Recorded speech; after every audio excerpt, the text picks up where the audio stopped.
near the end of Fionna and Cake Season 2. Huntress Wizard's mentor, aka Spirit Dream Warrior, says something the show never explains. The straight line teaches the curve to bend.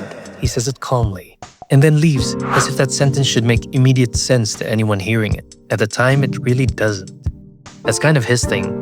What the hell? He speaks in riddles, and trusts that you'll figure it out later. The show doesn't pause to help us either, but what he says lingers. And if it's meant to mean anything at all, it feels like it's pointing towards something Adventure Time has been circling for a long time. If you've watched enough Adventure Time, you start to notice how often dreams appear, not just as jokes, but surreal cutaway scenes, but as moments where something important is happening beneath the surface. Characters learn things in dreams that they don't learn when they're awake, and they're often confronted with ideas they aren't ready to face directly. Finn's dreams are a good example of this. On the surface, they often look like nonsense. They're strange, weird, disjointed, and sometimes played for humor. I don't like where this is headed. I'm out of here. But over time, a pattern starts to emerge. These dreams tend to show up when something in Finn's life is shifting, circling thoughts or fears he's yet to figure out how to deal with. Okay. Dreams aren't framed as escapes from reality or places where the rules stop applying. If anything, they carry weight, like they're holding information that hasn't found its way into waking life. And this isn't unique to Finn. Across the series, dreams keep appearing at moments of change, hesitation, or uncertainty, which makes that line from Spirit Dream Warrior feel less random than it first appeared, because whatever he meant by the straight line and the curve, dreams are where that curve seems to take shape. By the time Prismo enters the story, it becomes clear that dreams play a much bigger role in the series. Of course! To us but a stupid dream! Take the Cosmic Owl, You blew it. whose appearances suggest that dreams can carry information and consequence beyond the moment someone wakes up. They aren't treated as meaningless. They function more like signals. Prismo takes that idea further, but in a very specific way. He doesn't appear inside people's dreams. He exists because of one. What makes Prismo's story unsettling is his fragile situation. He can create entire universes for others through wishes, yet he has no control over what keeps him alive. Prismo's entire reality is sustained by a sleeping mind continuing to dream. That's right. Prismo is nothing but the dream of a wrinkly old man. And when the dreamer threatens to wake, everything he is begins to unravel. His existence depends on the consciousness itself. So wait, what happens to you when we wake him up? Poof. I'm a goner. Thus ends Mighty Prismo. Not on a physical location or a spell he can control. Since we know that dreams can function this way, magic begins to look less like an external force and more like something that emerges from how consciousness is used. Natchy magic need not require exploitation, if you can shut your brain up enough to tap it. Prismo shows us that in this universe, a dream isn't just an experience someone passes through. It can be the framework that sustains an entire reality, with consequences that extend far beyond the dream itself. Fiona's world forces us to rethink what all of this actually means. It didn't form accidentally, and it wasn't a dream slipping out of control. It was created deliberately by Prismo, even though he wasn't supposed to. Shit, did I just copy Finn and Jake? And instead of hiding it somewhere in space, he hid it inside a mind, specifically the Ice King's. At the time, that mind was fractured, magical, and overflowing with imagination.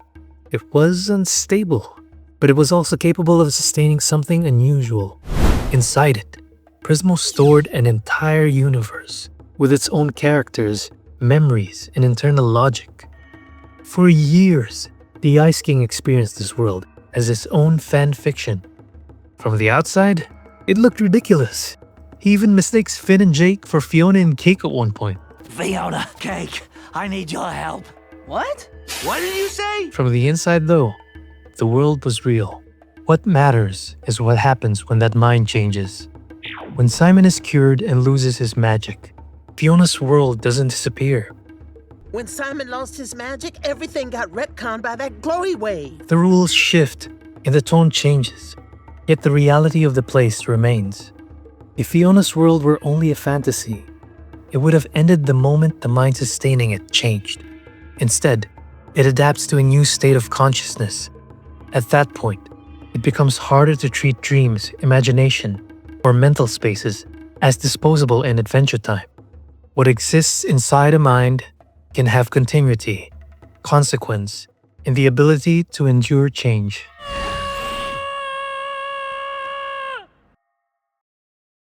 Spirit Warrior. What can I get you? Taken on its own, the Spirit Dream Warrior's line is easy to hear as a statement about fate. The straight line sounds like a plan. The curve sounds like chaos being guided back into place. That's all I gotta say for now. Get lost. And Adventure Time gives us plenty of reasons to read it this way. Look, Betty. The series is full of cosmic beings, rules, and systems that make it feel like events are being nudged towards certain outcomes. Even the Spirit Dream Warrior himself can seem like someone who knows how things are supposed to unfold. He appears at pivotal moments, speaks cryptically, 2 shiny golden apples, ripe enough to bite. and then disappears. That's all my good advice. You're on your own, kiddo. You are. So, the idea that the universe has a path and that even unpredictable things eventually bend toward it kinda makes sense, but that reading felt slightly off to me. Because when you look at how this world actually works, the moments that matter most aren't about characters following a plan. They're about characters becoming aware of where they are, what they're part of, and how their choices shape what happens next. Adventure Time doesn't spend much time rewarding obedience to fate. It spends much more time showing what happens when someone learns how to move through chaos without being consumed by it.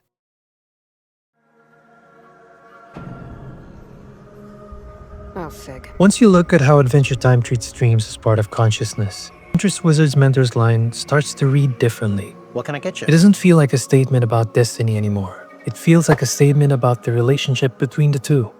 The curve represents everything in this world that moves without structure. Dreams, imagination, raw emotion, change, creativity, even suffering. These forces are powerful, but they often show up before anyone knows how to handle them. The straight line represents something else. Not control, but understanding.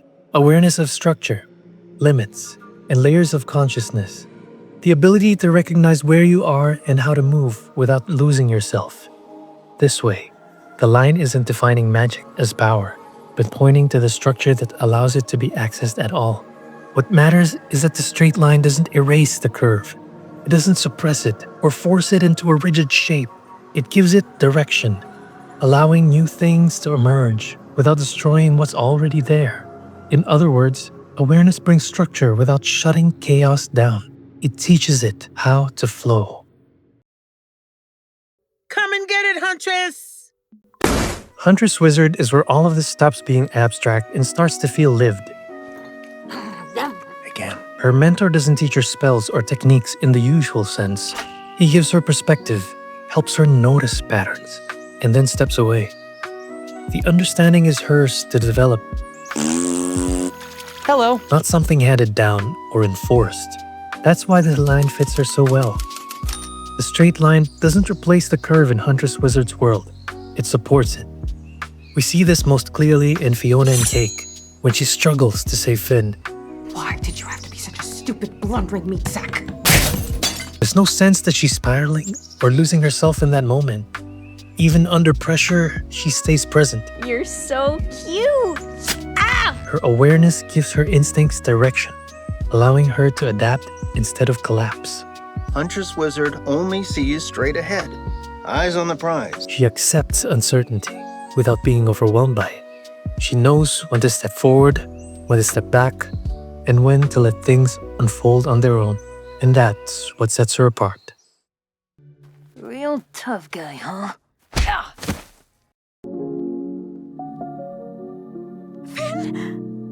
Hi, babe. By the end of Fionna and Cake Season 2, it becomes clear why Huntress Wizard understands magic in a way most characters don't.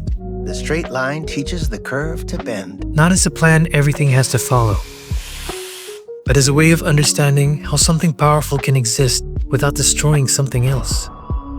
What makes Huntress Wizard stand out is that she offers another way in. Throughout Adventure Time, magic is often reached by extremes: obsession, isolation, loss.